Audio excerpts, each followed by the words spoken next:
기도하겠습니다. 사랑의 주님, 감사합니다. 오늘 또 말씀 가운데 이 새벽 하나님의 전에 나와 예배를 드리게 하시고 하루를 시작하게 하신 주님 감사합니다. 아버지의 말씀을 쫓아 나아갈 때 큰 은혜와 기쁨이 있은 줄 믿습니다. 오늘도 말씀을 전하는 아버지 주의 종의 입술과 생각과 마음을 주관하여 주시사 온전한 말씀이 선포될 수 있도록 하시고 그로 인한 아버지 성령님의 역사가 우리들 가운데 크게 나타나므로 하루를 살아가는데 부족함이 없는 깨달음과 은혜와 능력이 있게 도와주시옵소서. 함께 하실 주님 믿사옵고 예수 그리스도의 이름으로 기도드립니다. 아멘. 아멘. 오늘 말씀은 히브리서 5장 1절에서 14절까지입니다. 히브리서 5장 1절에서 14절입니다. 우리 한 절씩 교독하도록 하겠습니다. 대제사장마다 사람 가운데서 택한 자임으로 하나님께 속한 일에 사람을 위하여 예물과 속죄하는 제사를 드리게 하나니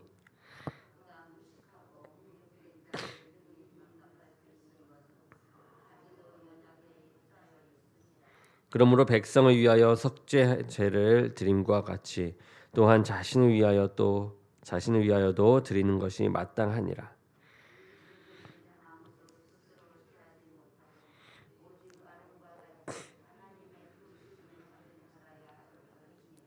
또한 이와 같이 그리스도께서 대제사장 되심도 스스로 영광을 취하심이 아니요 오직 말씀하신 이가 그에게 이르시되 너는 내 아들이니 내가 오늘 너를 낳았다 하셨고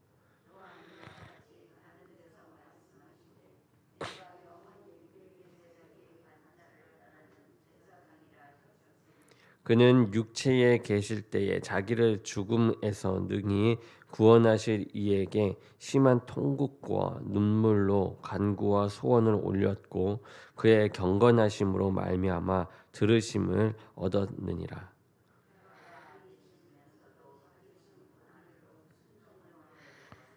온전하게 되셨은즉 자기에게 순종하는 모든 자에게 영원한 구원의 근원이 되시고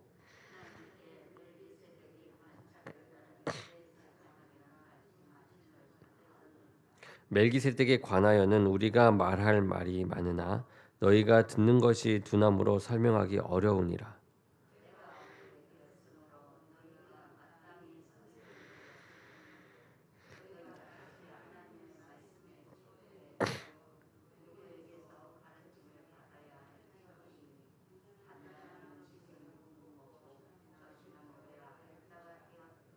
이는 젖을 먹는 자마다 어린아이니 의의 말씀을 경험하지 못한 자요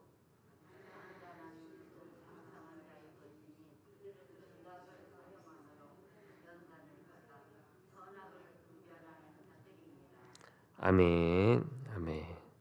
오늘 말씀은 온전한 대제사장 예수님을 바라보자라는 제목으로 말씀을 전하겠습니다. 구약 시대에는 이 속죄해 주시는 하나님의 은혜가 없는 것 같은 그런 내용들을 보게 되죠. 그러나 사실은 그렇지 않습니다. 구약 시대에도 속죄 사역을 감당하도록 이 대제사장을 세워 주셨기 때문이죠. 그러나 첫 번째로 구약의 속죄에는 한계가 있습니다. 하나님은 구약 시대에도 속죄의 방식을 정하시고 이를 통해서 구원을 신실하게 베푸셨습니다. 하나님은 아론 계열의 사람들 중에서 이 대제사장을 택하셨고 부르셔서 영광스러운 속죄 사역을 감당하게 하셨어요. 우리를 구원하시려는 하나님의 의지와 이 계획이 옛적부터 있었음을 통해 그 은혜의 크기를 알 수가 있습니다. 그러나 구약 시대의 이 대제사장은요, 자신도 이 죄인이면서 연약한 자이기에 이 불완전했습니다. 구원을 받아야 할 존재였죠. 따라서 그들이 감당했던 이 사역은 영광스럽지만 온전하지는 않았습니다. 그리스도께서 오시기 전에는 모든 것이 다 그러했어요. 우리 인생에도 이 그리스도를 믿기 전에 베풀어 주신 그 은혜가 분명히 있지만 그리스도께서 오시고 난 후에 누리는 그 은혜와는 좋게 비교할 수가 없습니다. 우리를 위한 속죄 방식과 이를 통한 구원이 처음부터 하나님의 이 신실한 계획 속에 있었습니다. 이 사실은 우리가 우리의 구원을 더 확신할 수 있게 합니다. 이처럼 복음을 이해하는 데 있어서 구약은요, 필수적인 지식과 이 토대를 제공합니다. 우리가 받은 구원이 어느 날 갑자기 주어진 것이 아니라 옛적부터 이미 주어진 하나님의 이 객관적이고 역사적인 약속의 산물임을 아는 것, 그것이 너무나도 중요합니다. 그러나 구약은 그 자체로 충분하지가 않죠. 다가올 온전한 속죄의 그림자로 주어졌기에 그 한계가 분명합니다. 그래서 그 한계를 알아야만 지금 주어진 구원이 얼마나 값진 것인지 우리는 더 깊이 이해할 수가 있게 됩니다. 두 번째는 그리스도께서는 영원한 구원의 근원이세요. 그리스도 없이는 인생은 곧 이 함몰될 땅에 집을 짓는 것과 같습니다. 튼튼하고 근사한 건물을 지을지라도 집안이 얕고 그 밑에 웅덩이가 있어 어느 순간 갑자기 무너지게 되는 것입니다. 우리 인생 역시 아무리 겉모양이 멋질지라도 이 죄 아래 있다면 갑자기 무너지기 쉽습니다. 오직 하나님의 아들이시며 온전하고 영원하신 이 대제사장 예수님을 우리는 믿어야만 합니다. 그분은 하나님이 구약에서 약속하신 속죄 사역을 모두 성취하시기 위해 연약한 육체를 입고 우리와 같은 사람으로 오셨습니다.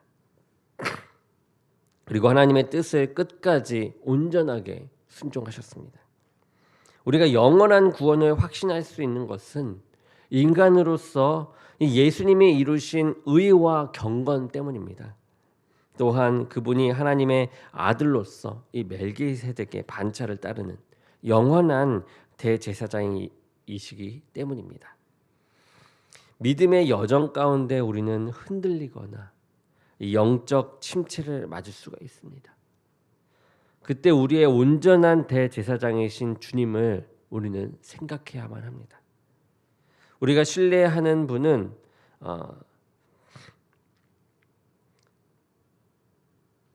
자의적이고 변덕스러우며 무능하고 죄에 물든 인간이 아니라 하나님의 아들이시며 영원한 제사장이십니다.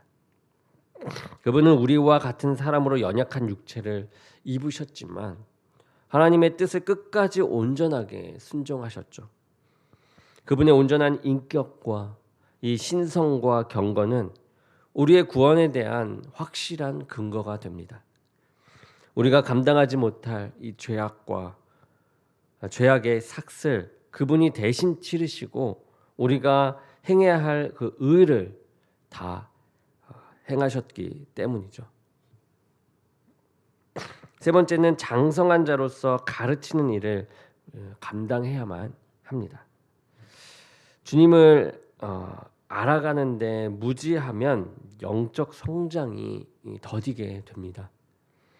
지각 능력이나 학습 능력은 문제가 되지 않아요. 배우려고 하지 않고 배운 바에 자신을 걸지 않는 것이 문제입니다. 복음을 확신하지 못해서 배우기를 멈추는 것이죠. 아는 만큼 살지 않으면 사는 수준만큼만 알게 됩니다. 다른 사람을 가르치고 돌볼 위치에 있어야 하는데 여전히 말씀의 이 초보에 머물러서 점점 신앙이 고사되고 있는 것을 인지하지 못하는 것이죠. 온전한 지식을 사모할 때 온전하게 살 수가 있습니다. 지각을 사용해 복음을 힘써 배우고 가르쳐야만 하는 것이죠. 우리가 더 나은 믿음으로 나아가지 못하도록 하는 그런 장애물은 대부분 이 영적 무질 때가 많습니다. 이는 지적 수준과 학습 능력을 말하는 것이 아니에요. 복음에 대한 확신이 부족함을 말합니다. 대부분의 사람들은 배우기를 멈춘 까닭에 이 진전이 없고 다른 사람에게 선한 영향력을 끼치지 못합니다. 주님을 아는 지식이 가장 고상합니다.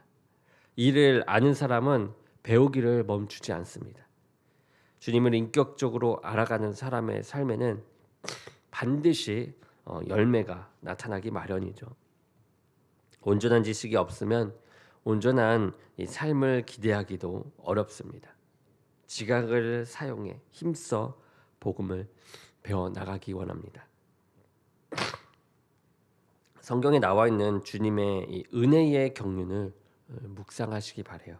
우리가 우리의 영원한 구원의 근원이 되신 이 예수님을 발견하고 그분을 더 깊이 알아가는 일이 우리들에게 열정으로 가득해서 하루하루를 살아가는데 부족함이 없기를 주님의 이름으로 축원합니다. 우리 기도하고 마치겠습니다. 사랑의 주님, 감사합니다. 오늘 말씀 가운데 하나님에 대해서 더욱더 우리가 배우고 더욱더 주님을 바라보며 나아갑니다. 언제나 한계가 있었던 구약의 시대에서 그 한계를 끊고 나아가게 하시는 예수 그리스도를 봅니다. 우리가 예수님을 의지하며 주님의 은혜를 우리가 항상 묵상하고 그 구원을 우리가 발견하며 그분을 더욱더 알아가는 데 부족함이 없게 도와줄 줄 믿사옵고 예수 그리스도의 이름으로 기도드립니다.